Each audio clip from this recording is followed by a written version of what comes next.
berjumpa kembali hari ini dalam ibadah hari Minggu, dan khusus hari ini masih tetap khusus hanya khotbah saja. Baru minggu depan kita lengkap dengan WL, singer, musik dan seterusnya, karena semua sedang dalam masa pemulihan dan persiapan.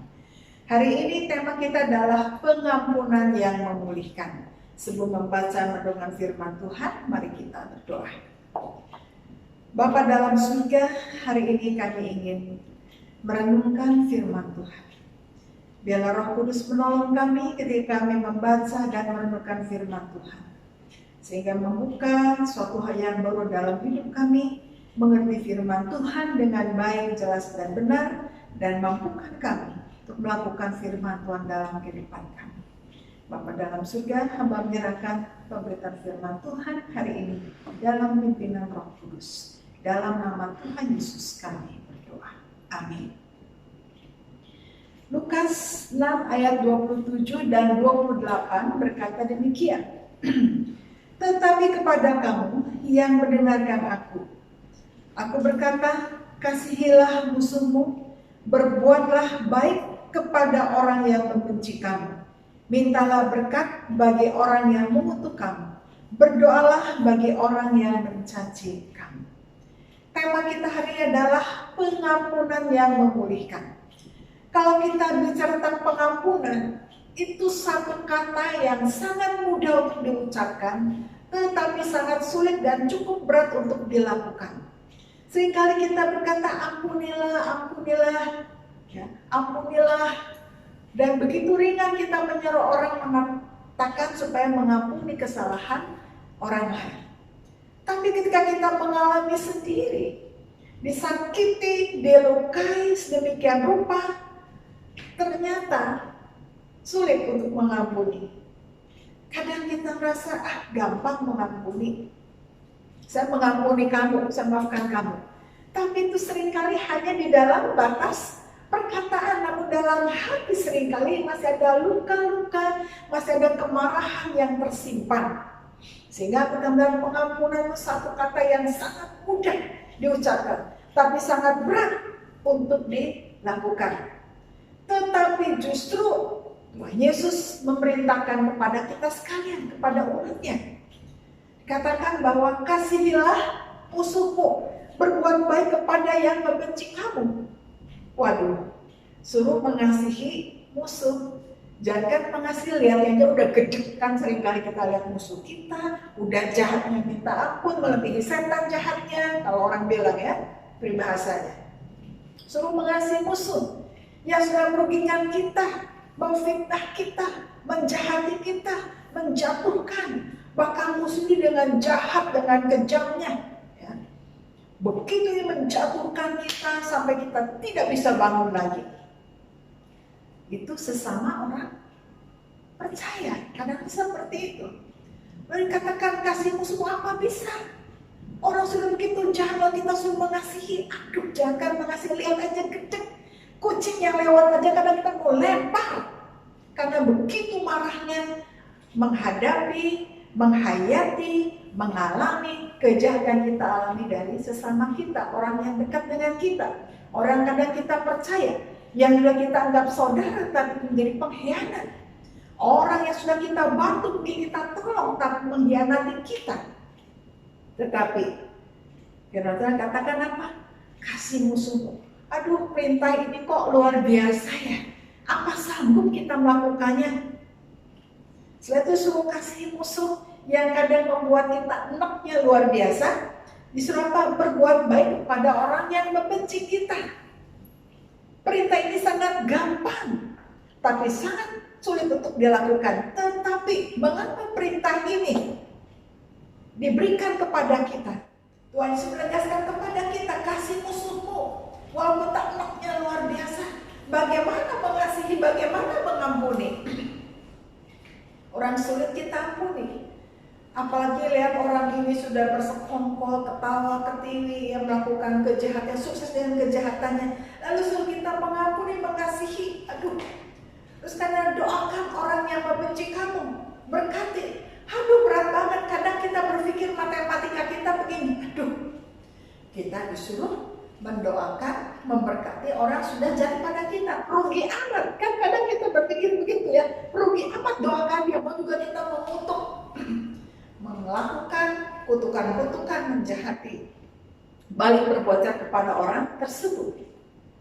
Nah, justru di sini kita ada rahasia yang luar biasa. Mengapa Tuhan disuruh mengasihi musuh kita, mengampuni musuh kita, berbuat baik, dan minta berkat bagi orang yang mengutuk, berdoa bagi orang mencaci kita. Ini satu bulan berat karena menyangkut harga diri, menyangkut ego kita, menyangkut cara kita berpikir. Kadang seperti tadi saya katakan, matematika kita kan nggak seperti itu. Kalau orang jahat luar biasa, bagusan kan segala dihukum Tuhan. Kalau kita tonjokkan ada pipi kiri, ketika ditampar pipi kiri beri pipi kanan, sudah Tuhan pipi kiri kanan, sekarang tinggal kita tonjokkan, karena kita begitu. Naluri semua orang sama, maunya aduh ini orang jahatnya ini luar biasa. Suruh mendoakan, aduh jangan mendoakan, sebut namanya enak. Itu tidak mudah. Pengampunan, suruh ampuni, suruh berkati, aduh sulitnya luar biasa bagi kita manusia. Tetapi saya ingin mengungkapkan ada rahasia di balik perintah yang Tuhan Yesus berikan kepada kita sebagai orang percaya, bahwa mengapa kita harus mengampuni sesama kita yang berbuat jahat sekalipun, mengapa kita harus mendoakan, mengapa kita memberkati.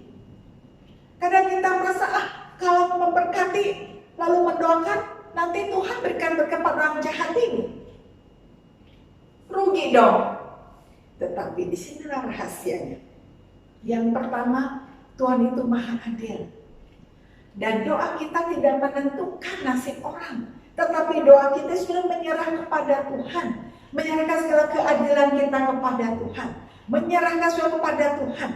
Jadi kalau Tuhan memerintahkan untuk kita mengampuni, memberkati, sebetulnya yang pertama adalah bahwa Tuhan ingin kita berserah, pasrah kepada Tuhan. Sekalipun kita mendoakan orang itu yang jahat, mendoakan, memberkati, orang sudah begitu sadisnya luar biasa kepada kita, kejahatannya kepada kita demikian luar biasa, fitnahnya luar biasa, tetap tentu maha adil. Ketika kita berpihakkan pada Tuhan, sebenarnya kita itu hanya diajar berserah kepada Tuhan. Masalah orang itu bagaimana, itu adalah keputusan kedaulatan Tuhan. Tidak otomatis ketika kita meminta berkat untuk orang tersebut, orang itu langsung diberkati. Ada keadilan Tuhan di atas segalanya. Salah ya salah, benar ya benar. Tuhan itu maha adil.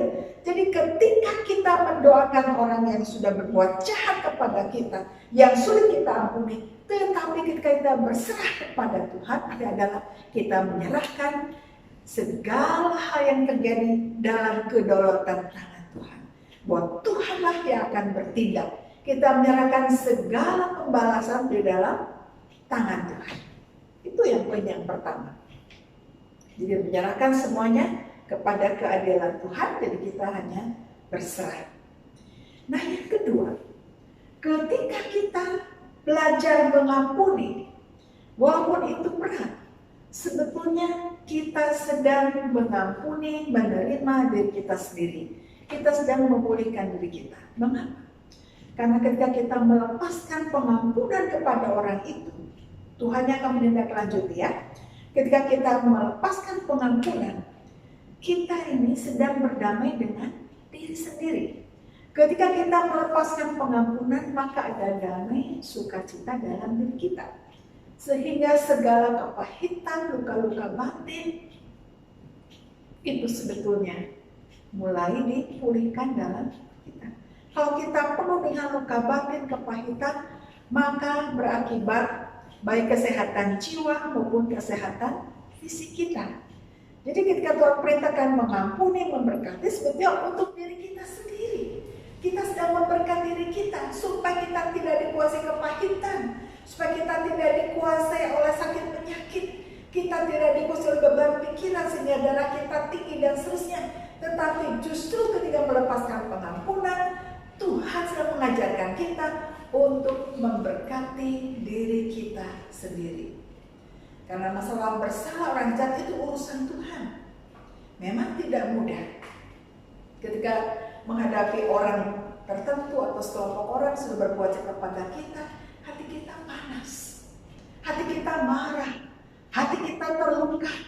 Apalagi orang ini orang dekat dengan kita yang sudah kita bantu, kita tolong dan seterusnya, jadi pengkhianat, bahkan merencanakan kejahatan fitnah sama saya, itu tidak mudah. Tetapi ingat satu hal, kita semua tidak memiliki kemampuan, kekuatan untuk mengampuni. Kita tidak punya kemampuan mengampuni. Nah, sebab itu karena kita tidak memiliki kemampuan untuk mengampuni, maka minta Tuhan, berikan saya kekuatan, berikan saya kemampuan untuk mengampuni. Tuhan, saya ingin mengampuni. Ketika ada mengalami peristiwa orang itu jahatnya luar biasa, sulit mengampuni. Tapi seorang hamba Tuhan ketika berkhotbah, kemudian engkau tidak sanggup mengampuni, namun Tuhan berikan kekuatan untuk mengampuni. Sehingga seorang pemuda tadi, ya Tuhan, saya tidak punya kekuatan untuk mengampuni, tapi bantu saya dari siksaan ini. Bantu saya untuk saya lepaskan pengampunan. Karena ketika sulit untuk mengampuni, ada begitu dendam, kemarahan, tidak bisa tidur, ada kemarahan yang berkuat ingin membalas segala sesuatu, dan itu cukup menyiksa dia. Sehingga ketika katakan lepaskan pengampunan, pemuda ini katakan, Tuhan, saya ingin mengampuni, tapi saya tidak mampu mengampuni, terlalu jahat orang itu Tuhan. Tapi berikan saya kemampuan untuk mengampuni. Tuhan, saya mengampuni dia, Tuhan saya ampuni dia, Tuhan saya ampuni. Maka akhirnya pemuda ini mengalami kedamaian. Saya lepaskan pengampunan. Walaupun kadang-kadang hati sakit itu proses ya. Walaupun kadang hati sakit, Tuhan tolong saya, pagari saya, lepaskan luka-luka batin saya. Itu pengampunan. Dan akhirnya pemuda ini mengalami pemulihan. Karena pengampunan itu memulihkan kita, berikan damai sejahtera bagi kita. Tapi kalau dendam, luka hati dalam batin kita yang belum dilepaskan, itu memberi kita sesak, memberi kita sakit, memberi kita sakit kepala, dan memberikan banyak pikiran-pikiran yang negatif. Hidup kita tidak tenang, tidak damai sejahtera. Nah, sebab itu Tuhan Yesus ketika mengajarkan kepada kita sekalian, kasihi musuhmu, berbuat baik, berkatilah, berdoalah bagi yang mencaci atau yang mengutukkanmu. Itu sebetulnya Tuhan sedang mengajarkan kepada kita, memberkati diri kita sendiri, untuk memulihkan kita. Karena ketika pengampunan kita lepaskan, kita sedang memulihkan diri sendiri. Dan pemulihan itu berguna untuk kesehatan jiwa kita, kesehatan fisik kita. Jadi, ketika kita lepaskan pengampunan, keuntungan sebetulnya untuk kita secara rohani maupun jasmani. Sebab itu Tuhan ingin bahwa kita mengampuni. Seperti tadi saya katakan, itu tidak mudah mengampuni. Proses, perlu perjuangan, perlu keberanian, perlu pengakuan. Tuhan, saya tidak sanggup. Tuhan, saya luka hati. Tuhan, saya tidak mampu. Nah, ketidakmampuan itu serahkan dalam tangan Tuhan. Saudara, dalam hidup ini tentu kita punya banyak pengalaman. Dan saat ini mungkin Anda sedang terluka, sedang penuh dengan amarah, dipenuhi oleh dendam. Saudara, sebutkan orang-orang yang melukai hati saudara, yang membuat Anda dendam, membuat Anda marah. Sebutkan nama itu, serahkan di hadapan Tuhan. Karena Tuhan akan berikan keadilan pada saudara, keadilan bagi semua yang terluka, dan hukuman bagi yang tidak bertobat. yang tadi sudah melakukan kejahatan. Mungkin saat ini ada istri yang terluka oleh pengkhianatan suaminya, terluka oleh banyak tekanan-tekanan. Mungkin juga ada suami yang terluka oleh pengkhianatan istrinya, terluka oleh pasangan. Ada anak-anak yang terluka oleh orang tua terluka oleh anak-anak. Dan kita masing-masing semuanya sedang mengalami luka-luka, luka parah tetapi tidak berdarah. Ini luka yang lebih berbahaya karena menggerogoti jiwa, menggerogoti kesehatan batin kita, dan bisa membuat kita sakit berat secara fisik, bukan saja hanya kejiwaan, tapi secara fisik juga kita bisa mengalami sakit yang parah. Karena ada dendam, ada amarah, ada luka yang belum terselesaikan. Mungkin Anda juga sedang mengalami luka karena kehilangan perusahaan, mengalami kerugian yang besar, kebangkrutan dampak dari COVID ini. Mungkin ada kehilangan orang yang saudara kasihi, kehilangan pasangan hidup, kehilangan orang tua, kehilangan anak karena sakit penyakit. Itu luka-luka yang kadang membuat kita sedih luar biasa, kehilangan. Tetapi hari ini, apapun luka yang sedang dialami, serahkan dalam tangan Tuhan. Dan hari ini, saya ingin mengajak kita semua masing-masing menyerahkan orang-orang yang sudah melukai hati Anda di hadapan Tuhan. Sebutkan nama itu di hadapan Tuhan. Tuhan, orang terlalu jahat. Tuhan, orang ini jahat. Tuhan, melukai hati saya. Serahkan dalam tangan Tuhan. Tolong saya mengampuni dia, Tuhan. Tolong saya berikan saya kekuatan. Lepaskan jiwa saya, lepaskan batin saya dari segala luka hati dan dendam ini. Tuhan, untuk melakukan ini butuh keberanian, butuh pengakuan di hadapan Tuhan.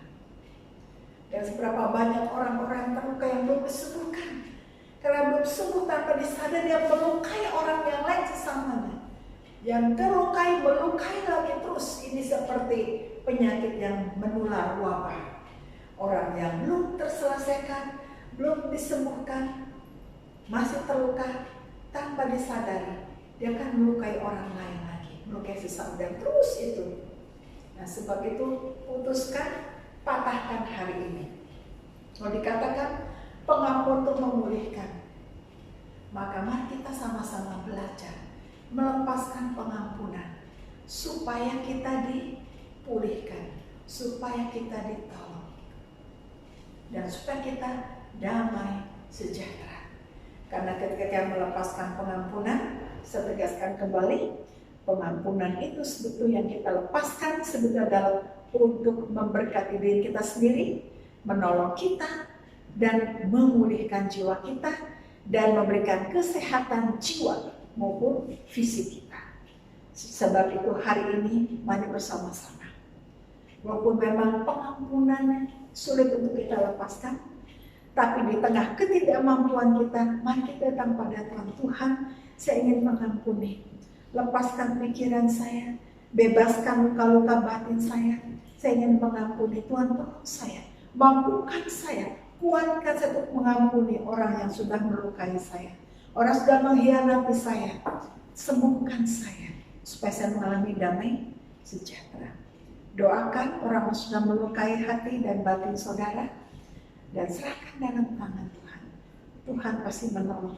Lepaskan pengampunan, karena itu kesehatan jiwa kita. Maukah engkau sembuh?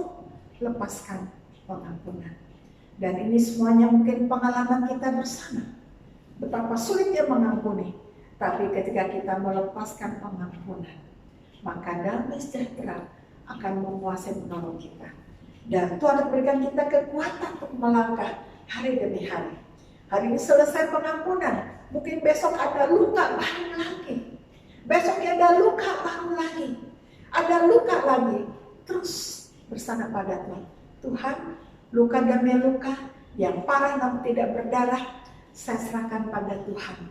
Di mana tangan Tuhan luka atau sudah berdarah, luka itu, bilur itu menyembuhkan saya. Amin. Hari ini, mari saya ingin mengajak kita bersama-sama lepaskan pengampunan kepada siapapun, supaya kita dipulihkan, supaya kita mengalami kesehatan jiwa kita, kesehatan fisik kita, dan supaya kita mengalami damai sejahtera. Dan secara tegas buat Tuhan memulihkan kita secara utuh. Yang penting lepaskan pengampunan, maka Tuhan memulihkan damai sejahtera kita. Karena ketika kita melepaskan pengampunan, maka berarti kita sedang memberkati diri kita sendiri, memulihkan kita, dan melepaskan kita dari satu penyakit, dan kita mengalami kesehatan jiwa kita maupun kesehatan fisik kita. Amin. Tuhan Yesus memberkati. Mari kita berdoa. Bagi Bapak Ibu yang hari ini sedang mengalami luka-luka batin, sulit mengampuni, mari taruh tangan di atas dada. Mari kita berdoa bersama-sama. Tuhan Yesus, Engkau melihat setiap umat-Mu yang sedang meletakkan tangan di dada, yang mengalami luka-luka batin, sulit untuk melepaskan pengampunan, dan betapa dalamnya hati itu terluka, betapa banyak dendam, betapa banyak luka yang sangat dalam. Tapi hari dengan kekuatan dan kemampuan dari Tuhan, katakan, saya melepaskan pengampunan pada orang sudah melukai saya, mengkhianati saya. Tuhan pulihkan saya, Tuhan ampuni saya, Tuhan tolong saya. Supaya hari ini saya dipulihkan, ditolong oleh Tuhan. Tuhan berikan kekuatan, kemampuan untuk saya melepaskan pengampunan. Sebutkan nama orang yang sudah melukai hati saudara, yang sudah mengkhianati saudara. Serahkan di dalam tangan Tuhan. Dan Bapa dalam surga menyerahkan setiap umat Tuhan yang sedang berdoa, menyerahkan segala pembulian dalam tangan Tuhan. Hati yang terluka, dan umat Tuhan yang sedang menyerahkan orang yang sudah melukai hatinya. Tuhan pulihkan, Tuhan tolong, berikan kekuatan dan damai sejahtera.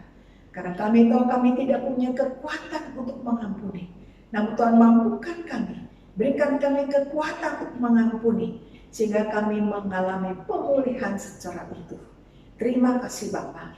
Bila damai sejahtera dalam Tuhan Yesus Kristus memulihkan, menolong anak-anakmu ini. Dan sekarang mas sekalian, arahkan hatimu kepada Tuhan dan terimalah berkat-Nya. Kiranya kasih karunia Allah Bapa, kuasa pengampunan di dalam Tuhan Kristus, kasih sayang dari Allah Bapa yang terus menerus, dan kekuatan penghiburan Roh Kudus yang menguatkan di dalam melepaskan pengampunan, sehingga mengalami pemulihan sampai Maranatha Tuhan Yesus datang kembali. Amin. Shalom, Tuhan Yesus memberkati. Tetap semangat dalam situasi Omikron ini, tetap prokes dan tetap hidup di dalam doa, dan terus doakan pemerintah kita dalam menangani ini semuanya, dan juga doakan keluarga sesama gereja supaya semuanya boleh dipulihkan, ditolong oleh Tuhan. Amin. Tuhan Yesus memberkati. Sampai jumpa dalam ibadah minggu depan.